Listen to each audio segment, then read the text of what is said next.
है और मैं उम्मीद करता हूं कि इस बार जम्मू की जनता जो है इन पार्टियों के धोखे से परेशान है, चाहे वो बीजेपी हो, चाहे वो कांग्रेस हो, चाहे वो एनसी हो, चाहे वो पीडीपी हो। पार्टियों ने धोखा दिया है उन घिसे पिटे चेहरों को मत सपोर्ट कीजिएगा, मत 5 साल और वेस्ट कर दीजिएगा, मत 5 साल के लिए अपने बच्चों का फ्यूचर वेस्ट कर दीजिएगा, मत 5 सालों के लिए अपने बच्चों की नौकरियां दांव पर लगा दीजिएगा, मत 5 सालों के लिए अपने वही पुराना घिसा पिटा चेहरा ले आइएगा। बाद में पछताओगे। 200, 300, 500 रुपया लेकर वोट मत डालिएगा इस बार। बाद में पछताओगे। 200, 300, 500 रुपया लेकर वोट मत डालिएगा इस बार। बाद में पछताओगे। 200, 300, 500 रुपया लेकर वोट मत डालिएगा इस बार। हेलो एवरीवन, मेरा नाम कुलविंदर कौर है और आप सब देख रहे हैं कैट न्यूज़ नेटवर्क।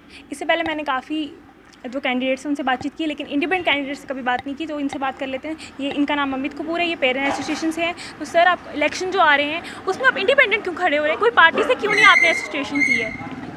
देखिए मैम, मैं आपको बता दूं कि जम्मू कश्मीर के जो हालात इस टाइम बने हुए हैं, जम्मू कश्मीर में जितने भी इंडिपेंडेंट कैंडिडेट खड़े हैं सबसे हमारी बातचीत हो रही है, सब हमारे संपर्क में है और मैं उम्मीद करता हूं कि इस बार जम्मू की जनता जो है इन पार्टियों के धोखे से परेशान है, चाहे वो बीजेपी हो, चाहे वो कांग्रेस हो, चाहे वो एनसी हो, चाहे वो पीडीपी हो। इन पार्टियों ने धोखा दिया है। जो भी इंडिपेंडेंट कैंडिडेट खड़े हैं या फिर अगर कोई पार्टी से भी खड़ा है, अगर वो ऐसा नया चेहरा है और वो आपके काम करने वाला इंसान है, उसने उस टाइम आवाज़ उठाई जब वो तानाशाही सरकार बैठी हुई थी, जब तानाशाही चल रही थी, जब बड़े बड़े लीडर अपने ऐसी कमरों में बाहर नहीं निकलते थे, अगर उस टाइम उन्होंने आवाज़ उठाई है तब आप उनको भी सपोर्ट करो। जो अगर वो पार्टी के कोई आपको अच्छा काम करने वाले या अच्छा आपके लिए लड़ने वाला कोई इंसान है, अगर वो किसी पार्टी से भी खड़ा है तो उसको सपोर्ट कीजिए। लेकिन उन घिसे पिटे चेहरों को मत सपोर्ट कीजिएगा, मत 5 साल और वेस्ट कर दीजिएगा, मत 5 साल के लिए अपने बच्चों का फ्यूचर वेस्ट कर दीजिएगा, मत 5 सालों के लिए अपने बच्चों की नौकरियां दांव पर लगा दीजिएगा, मत 5 सालों के लिए अपने वही पुराना घिसा पिटा चेहरा ले आइएगा, फिर बाद में पछताओगे। 200, 300, 500 रुपया लेकर वोट मत डालिएगा इस बार वोट डालना है तो अपने बच्चे के फ्यूचर के लिए डालिएगा। मेरी सबसे पहले गारंटी है। सबसे पहले मैं आपको बता दूं, गारंटी से पहले मैं आपको एक चीज़ रिक्वेस्ट करना चाहता हूं पूरे जम्मू के लोगों से, जम्मू नॉर्थ के लोगों से, खासकर जम्मू नॉर्थ के लोगों से अपील है मेरी। कल 10 बजे जानीपुर से मेरी रैली निकलेगी, एसडीएम ऑफिस जानीपुर मेन चौक से होकर रामलीला ग्राउंड तक। तो मेरी हाथ जोड़कर विनती है जम्मू नॉर्थ के लोगों से कि बढ़ चढ़कर अपने बेटे की रैली के हिस्सेदार बनिए और अपना आशीर्वाद दीजिए। और मेरी पहली गारंटी जो रहेगी वो यही रहेगी कि सबसे पहले प्राइवेट स्कूलों के एनुअल चार्जेस को ख़त्म करना, बुक्स यूनिफॉर्म का नेक्सस ख़त्म करना, स्मार्ट मीटर को हटवाना। स्मार्ट मीटर की बात करूं, आज चाहे एनसी का कैंडिडेट हो, चाहे वो भाजपा का कैंडिडेट हो, ये दोनों कहते फिर आ रहे हैं कि हम लोकल हैं। मैं आपको बता दूं, ये जम्मू नॉर्थ के लोकल नहीं, एक अखनूर से इलेक्शन लड़के आए हैं, वहां से मिनिस्टर बने थे। जब वहां पे इनका दाल नहीं गली तो आज जम्मू नॉर्थ में जाके इलेक्शन लड़ रहे हैं। वहीं पे दूसरी की बात करूं तो दूसरा कैंडिडेट मर्द से उठ के आया हुआ है, जो कि वहां पे जगह नहीं मिली, वहां पे सीट रिजर्व होगी तो वो यहां पे आकर इलेक्शन लड़ रहे हैं। इसीलिए मैं कहना चाहता हूं, आपके घर का बेटा अमित कपूर इंडिपेंडेंट इलेक्शन पे खड़ा हो रहा है। देखिए, अगर आपने बच्चों का फ्यूचर चाहते हो, आपने हक की लड़ाई चाहते हो, अगर स्मार्ट मीटर हटवाना चाहते हो, चाहे तो आप चेक कर लीजिए कि स्मार्ट मीटर की लड़ाई जब मैं लड़ रहा था तब मैंने नॉन पॉलिटिकल बन के, एक पार्टी का ओहदेदार होकर, तब भी मैंने नॉन पॉलिटिकल फाइट छेड़ी और मैंने इन सभी लीडरों को न्योता दिया था कि सभी लीडरों को ओपन मीडिया, थ्रू मीडिया मैंने ये कहा था कि आइए सब इकट्ठे हो जाइए, हमें जनता को इन परेशानियों से बचाना है। लेकिन उस टाइम ये सभी लीडर ये अपनी अपनी तानाशाही में बिजी थे, अपने अपने एसी कमरों में बिजी थे। ये तब लोग नहीं बाहर आए क्योंकि जनता का भला होता था, जनता के स्मार्ट मीटर हटते थे, मगर इन्होंने नहीं हटवाए और उस टाइम ये एसी रूम में बैठकर अपनी अपनी रोटियां सेक रहे थे, चाहे वो कांग्रेस हो, चाहे वो बीजेपी हो, चाहे वो एनसी हो, चाहे वो पीडीपी हो। मैं इसीलिए कहना चाहता हूं, सबसे पहला मेरा मकसद इलेक्शन लड़ने का यह है कि आपका एनुअल चार्जेस खत्म करना, आपका बुक्स यूनिफॉर्म का नेक्सस खत्म करना। मैं आपको झूठे लाड़े नहीं दूंगा कि 18-18 हज़ार पे आपको बुढ़ापे में मिल जाएगा। मैं ये कहना चाहता हूं, जब आपके घर के बच्चे की फीस एनुअल चार्जेस साल का बचेगा तो आपको साल के बाद कर्जा नहीं उठाना पड़ेगा, जो पूरा साल आपको खत्म करना पड़ता है। आपको सोना गहना गिरवी नहीं रखना पड़ेगा अपने बच्चे की एजुकेशन के लिए। आपको बुक्स यूनिफॉर्म का नेक्सस 2 मिनट का काम है, सिर्फ पावर चाहिए उसके लिए। अगर बिना पावर के मैं आपके लिए लड़ सकता हूं तो सोचिए, एक पावर आने के बाद अगर मैं असेंबली में कुर्सियां चला दूंगा, खड़ा कर दूंगा इन लोगों को और आपके ऑर्डर करवा कर रहूंगा। क्यों? क्योंकि सुप्रीम कोर्ट की रूलिंग है, कोई भी बुक्स यूनिफॉर्म का नेक्सस नहीं चल सकता, कोई प्राइवेट स्कूल बिजनेस नहीं कर सकता। लेकिन अफसोस इस बात का है कि यहां पे किसी एमएलए को इन चीजों की परवाह नहीं। सिर्फ एमएलए की राजनीति क्या है, पार्टियों की राजनीति क्या है, 300-500 में बंदे इकट्ठे कर लो और 4-4 करोड़ की टिकटें खरीद लो और फिर उसके बाद अपने पैसे इकट्ठे करो और 5 साल के बाद भूल जाओ। तो मैं यही कहना चाहता हूं, मैंने किसी को टिकट के लिए पैसा नहीं दिया, मैं इंडिपेंडेंट खड़ा हो रहा हूं और मैं आपको वादा करता हूं। ये देखिए, आप खुद ही सोच लीजिए कि बिना पावर के अगर एक बंदा आपके प्राइवेट स्कूलों के खिलाफ बोल सकता है, एक हजूम, एक बड़ी मुहिम चला सकता है, तो आप मुझे बता दीजिए कि आप ही बताइए, क्या ये लोग आपके लिए लड़ेंगे? जब आपको ज़रूरत थी, जब आप लोगों को ज़रूरत थी, तब ये लोग नहीं आए, तो आप मुझे बताइए अब क्या आएंगे?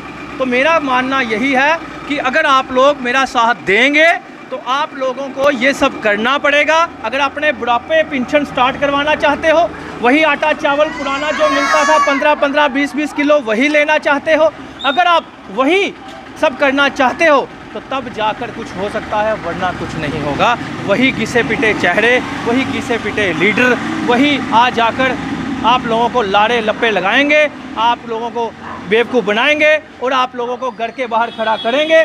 इससे ज़्यादा ये लीडर कुछ नहीं कर सकते।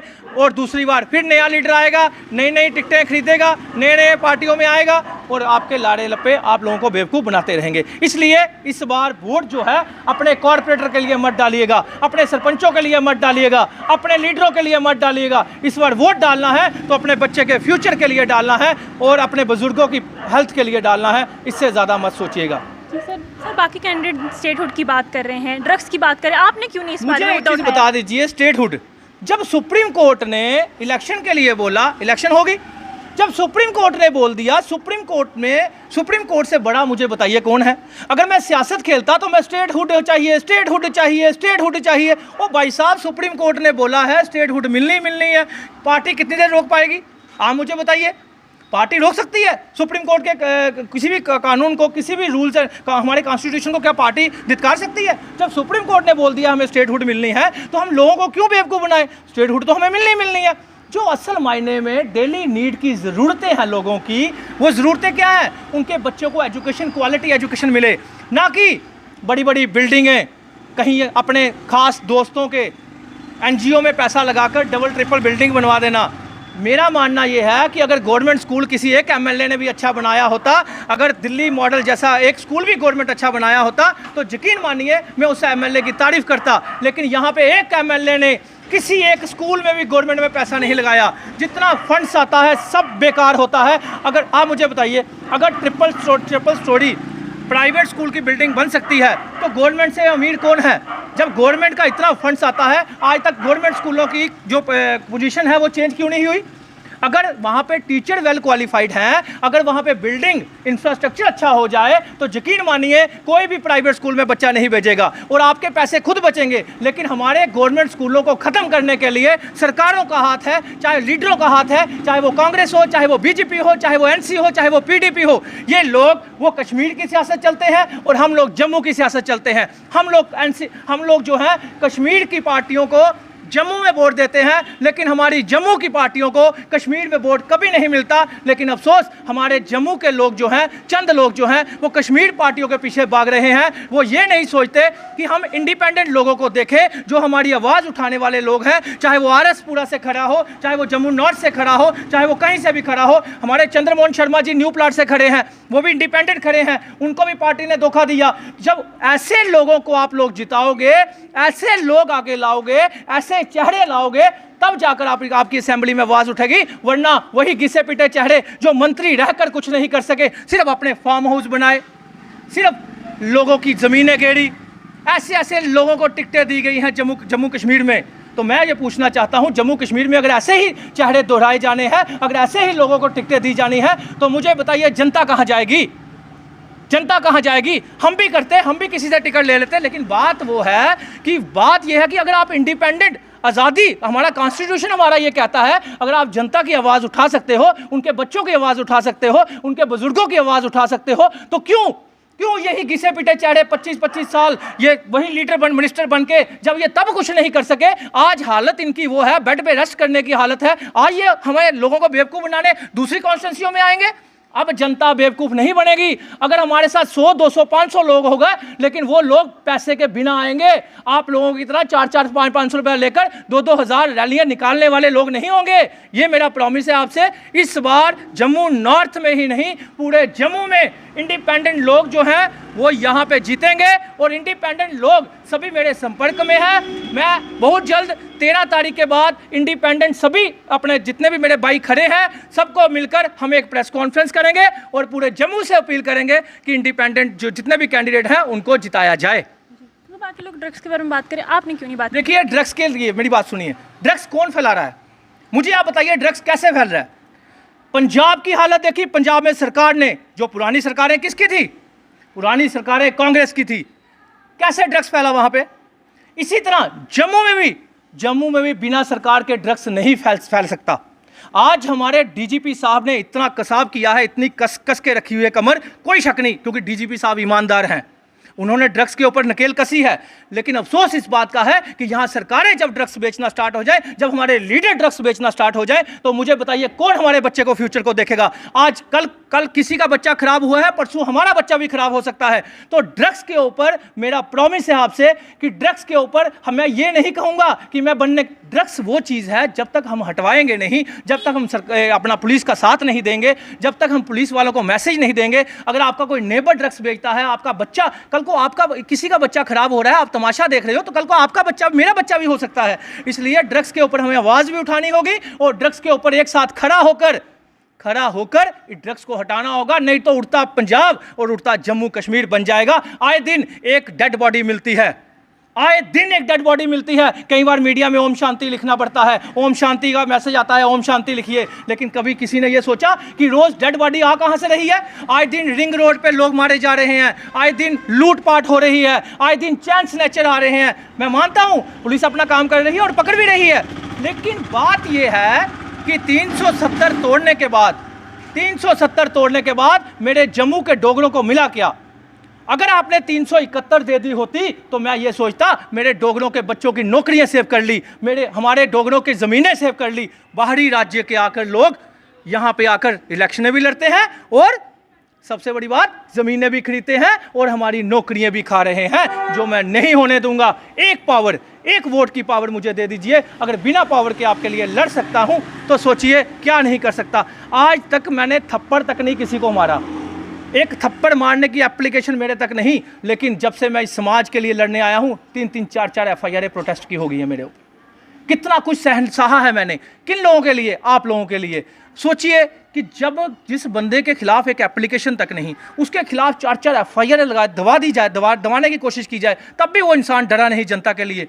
तो मुझे बता दीजिए, इतने बड़े बड़े स्कूलों माफियाओं के साथ कोई लड़के बता दे अकेला, कोई एक इंसान, क्योंकि ये करप्टेड लोग जो हैं ये चाहते हैं मैं भी उनकी तरह करप्टेड बनूं, इसलिए मुझे भी करप्टेड बनाने की कोशिश की जाती है, मुझे भी दबाने की कोशिश की जाती है, लेकिन मुझे परवाह नहीं। मैं जनता के लिए कफन बांध चुका हूं। मेरा वादा है आपसे कि जब तक जिंदा हूं आप लोगों की सेवा करूंगा, आप लोगों के लिए बोलूंगा, और 6 सालों से आप लोग देख रहे हो कि मैं पीछे नहीं हटा।